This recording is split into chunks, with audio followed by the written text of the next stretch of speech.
Fandoms. A fandom is a subculture composed of fans characterized by a feeling of empathy and camaraderie with others who share a common interest. Wikipedia. Now, I'm sure we are all part of at least one fandom. Even if you're not, you've definitely interacted with at least one. Now, why exactly am I talking about fandoms? What do they have to do with the topic of this video? Well, quite a lot actually. Within fandoms, there are, well, fans, and these fans are often creative. So we have fan art and fan fiction. What's fan art, I hear you say? Firstly, have you been living under a rock? Secondly, fan art refers to art created of pre-existing media by fans of said media. If you search for blank fan art, there will be at least a few results. Fan art ranges from beautiful and breathtaking to extremely questionable, to say the least. Be very careful when looking for fan art of female characters, especially because, well, I'll let you figure it out for yourself. Next up, we've got fan fiction. Fan fiction refers to written media created by fans. These stories usually consist of characters from a franchise doing, I don't know, something non-canon in their universe. For instance, going to a coffee shop with a character they're often paired with. Also, sometimes these fanfictions contain original characters created by the author, and sometimes there are even crossover fanfics, which is where two franchises cross over for some reason. They get weird. Really weird. Anyways, with all these explanations out of the way, we can now delve into the subject of this video, Linked Universe, which is a fan comic, which is what you get when you combine fanfiction and fan art, and they're very common in fandoms such as, well, in this case, the Zelda fandom. As stated before, Linked Universe is a fan comic, but it's not just any fan comic, it's an AU fan comic. Now, what the heck is an AU? Well, an AU is an alternate universe, or an alternative universe, or an alternated universe. You get the point. Basically, what this is a story that takes place in a non-canon version of an already existing universe, in this case, the Zelda universe. AUs are very common in popular fandoms like Harry Potter, or My Hero Academia, or Pokemon, or Harry Potter. You get the point. Basically, what Linked Universe is something the fandom created. Someone in the fandom, the Zelda fandom in this case, created. They created their own little fan art, spin-off, comic thingamabob. And then what happened was it kind of branched off and has almost its own little fandom now, which very cool. It's very cool. This fan comic was created by JoJo, or to be more specific, JoJo 56830. The comic began back in 2018 and has been going on since. It first started out with simple character sketches and fun little comics of the characters interacting and, doing silly things. The main plotline of this comic didn't begin until a few months after the initial sketches. According to the creator, Linked Universe was inspired by the character interactions in the movie The 13th Warrior. This inspiration was snowballed into what we have today. Now, the main characters of this comic are, drumroll please,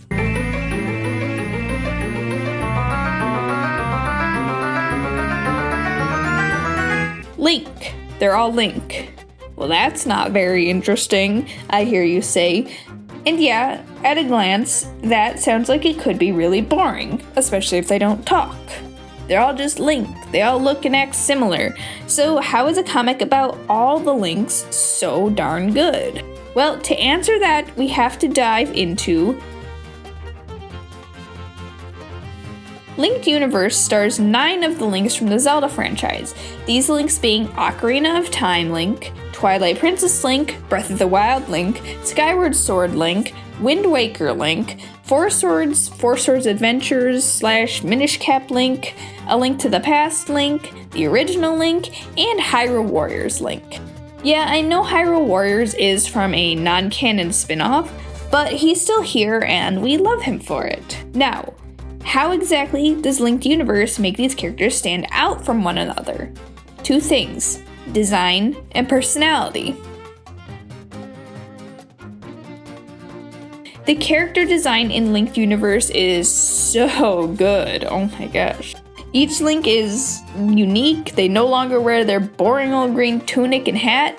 Now they all have their own original designs and outfits that reflect their journey and personality. So let's do a quick analysis of each Link's outfit just so I can show you what I mean. Starting with Ocarina of Time Link, we see that the green tunic has been replaced by a suit of armor, similar to that of the fierce deity. We also see face painting in a similar pattern to the fierce deity. Ocarina of Time Link and Majora's Mask Link are one and the same, hence all of the fierce deity looking stuff. In the Link universe canon, Ocarina of Time Link is the oldest of the bunch, and he's obviously seen a few battles, hence the scarred right eye. Next up, we've got Twilight Princess Link. He's still got the green tunic, but it's spiced up with a bit of the Ordon-style sash around his waist and the wolf pelt. He's very wild looking, and he's a ranch hand, so he's kind of got that country bumpkin vibe, but, he's also a warrior, so he's got armor and whatnot. We also see the shadow crystal that allows him to change into a wolf form strung around his neck. We also see the wolf form in the comics, however, the wolf isn't much different than what we see in the game, so it's not really worth mentioning. Also, on his forehead, you can see the symbols that we only usually see in wolf form, but they're, overall part of the normal design. Now, Hyrule Warrior Link remains basically unchanged. He's still got his blue scarf, the armor, the green tunic. The only thing that's missing here is the green hat, but despite this, the design is still very, very strong. But that might just be saying something about Hyrule Warrior's overall character design. Now, Four Swords Minish Cap / Four Swords Adventures Link, yeah, that's all 3 in 1 anyways, is one of the most unique looking designs of the bunch. His tunic consists of 4 colors: green, blue, red, and purple, all correlating to the different colored links we see in the Four Swords games. Instead of a hat, he's got a hood with a gold decoration, a callback to Eslo from the Minish Cap. His design is definitely my favorite just because of how unique it is, and he's really short, so it's funny. Now, Wind Waker's design is essentially just the outfit he starts the game in, with some minor tweaks here and there. It's still a great design, but I honestly don't have much to say about it because it is just so similar to his starting outfit.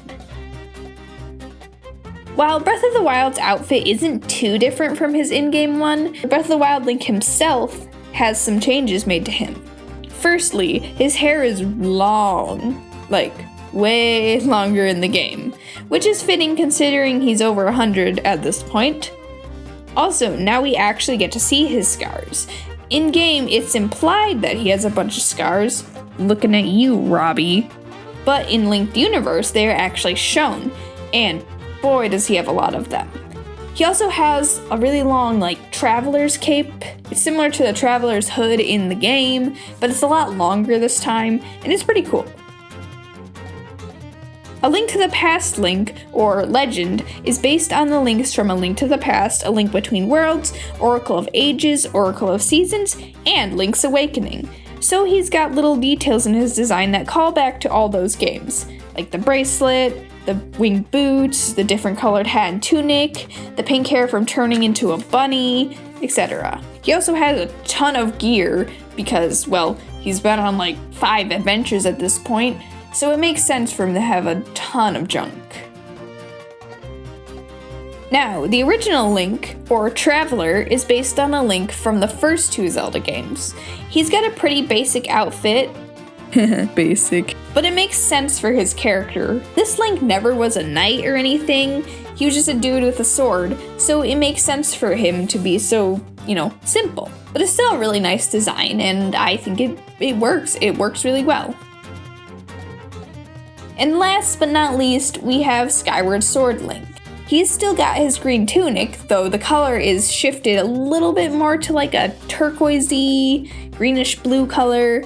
And he's also got the red sash around his waist that we see in his starting outfit in the game. He's also got a cape based off the sailcloth. It's very cool. And like most of the Links here, he no longer has his typical hat. Link doesn't always need a hat, though it is pretty iconic, I must say. Wait a minute! This only covered their designs. I thought you were going to cover their designs and personality. Link has never really been known for his personality. In the times when he did have a personality where he talked, we don't talk about those. We don't talk about that.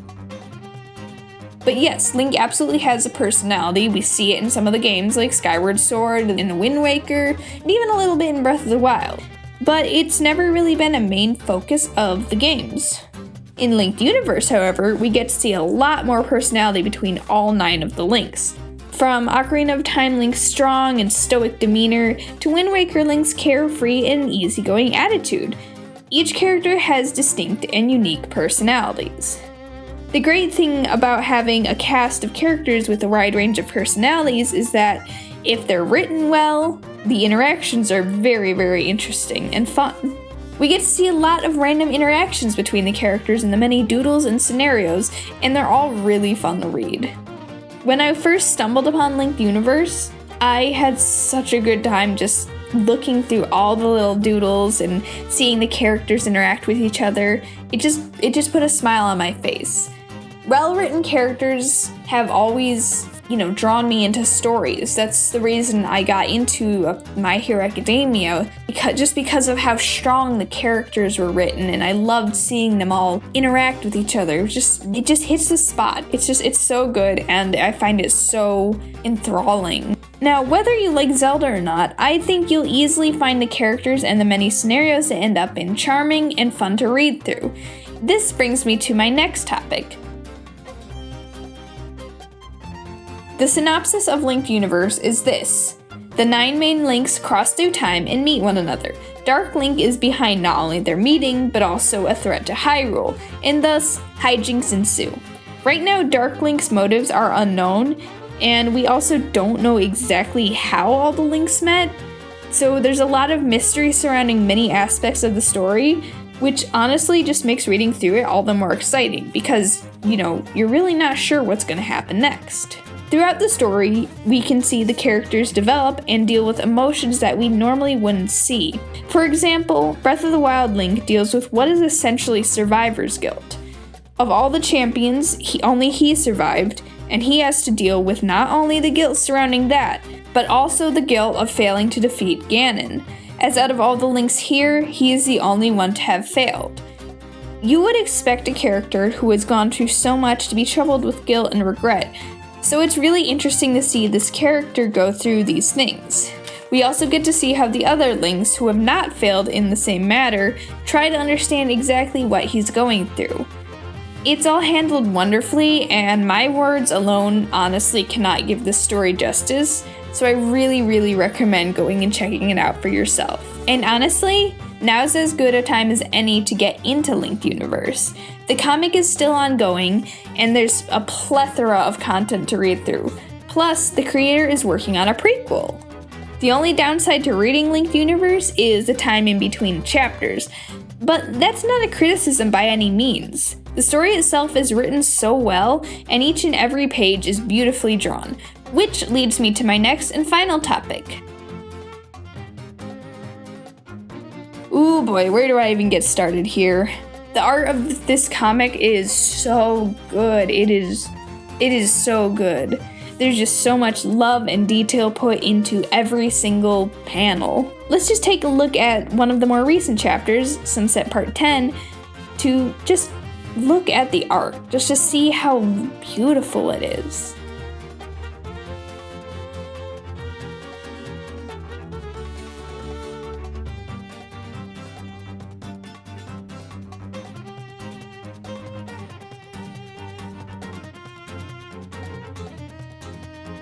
Honestly, JoJo didn't have to go this hard with the art. It's just so good. There's so many small little details in the art that you probably won't see if you don't take some time to just admire it. The blades of grass, the ripples in the water, all of it is done with so much love and care, and it's awesome. It's so cool to see someone put this much passion into a little project like this. And it's not just the environments that look good. All the characters are wonderfully drawn and full of expression. Each panel is full of movement and each shot is so well thought out. And the lighting and the shading is immaculate. Seriously, the art in this fan comic is just so good. Seriously, please go read this comic. Go look at the art at least, please. Support the artist. Do whatever you can to just give this thing some attention. It deserves so much love, and I promise that you will not regret it. And those are just some of the reasons I think you should be reading Linked Universe. For what started out as a silly doodle turned into a fantastic fan project with its own fan base. Is it perfect? Absolutely not. Nothing is. Though I honestly think it's better than the official manga adaptations that the Zelda series has. Those are also really well done, but unfortunately they suffer from the fact that most of them are limited to 1 or 2 books. Twilight Princess is the only exception there, and it started out really strong, but unfortunately I feel like it's fallen off a bit. But I'm getting off track right now. In the end, Linked Universe is a wonderfully crafted fan comic with great characters, an interesting story, and gorgeous art. Please check it out and share it with your friends. It deserves all the love it's gotten and then some. With that said, I will see you in the next one for whatever the heck I do here. Bye!